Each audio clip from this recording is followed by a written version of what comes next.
दुश्मन चारैतिर छरियो दुश्मन छ चारपट्टि खतराको घडी हो छिटो छिटो कन्टिप नत्र फिक्स मरियो म चाहिँ के खोया अति नै बोया अब हान्ने हो बोया ठेक्ने छ गोया निकाली M10 हान्दिन्छु ब्याङ ब्याङ डाल्दिन्छु ड्याङ ड्याङ स्क्वाड डाल्ने ल्याङ फ्याङ वान म्यानमा आर्मी हान्ने हो ग्याङ ब्याङ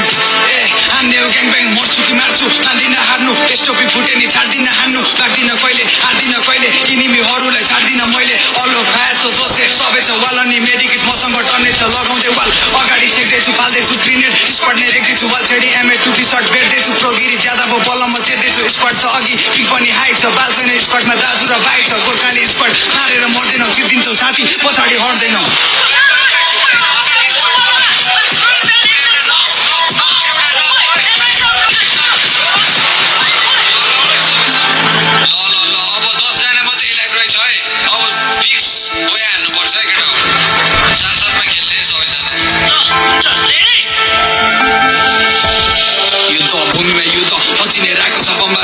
पड्किने राखेको छ इनिमीहरू नि सकिँदै गएको छ आँखा जन्तेज मुटु धड्किने राखेको छ झुटोको खेल्यो टिक्दैन सक्यो नम्बर नआउने छ सबैको लक्ष्य कमरमा प्यान्ट छ काँधमा झोला M10 छ ढाडमा हातमा ग्रोजा इनिमी आयो फेरि नजिक M10ले हान्दै पार्दै सहित नभएकोलाई नछोडी मार्ने छ हित विश्वास राख आफूमा आफ्नै हो जित इतिहास अब आफैले खेल्नु छ होस गरी खेल्न तर अर्काको हेर्नु छ हट्दिन्छ नजरिया हुन्छ दुर्गति पाइला नै पिछिया लेनम्यान हुन्छ नि कोही झ्यालबाट हान्दैको रुख पछाडि कोही टावरको टुप्पा कोही चढेर गाडी टेकेर जानु छ लासाको माथि टिमेटले सँगै छ साथको लागि कहिले ब्राजिलिया कहिले गाई पिक कहिले बिमा सक्दिन तर फ्याक्ट्रीमा फिस अब उठाउँदै स्कोप लगाउँदै सिस ताकेर हेड हान्छु हुँदैन मिस रम्किँदै अगाडि बन्दुकले समाति अगाडि आउनेको बनाउँदै समाधि नहेरी पछाडि जाँदैछु लुटेर मारिदिन्छु बटलाइमा प्यानले नै कुटेर हुँदैन लुकेर जित्नु छ बिडेर कानु छ बोया दुश्मनलाई चिरेर नआइज यो मेरो सिमाना सरुता घर मेरो क्लक टावर इलाका बर्मुडा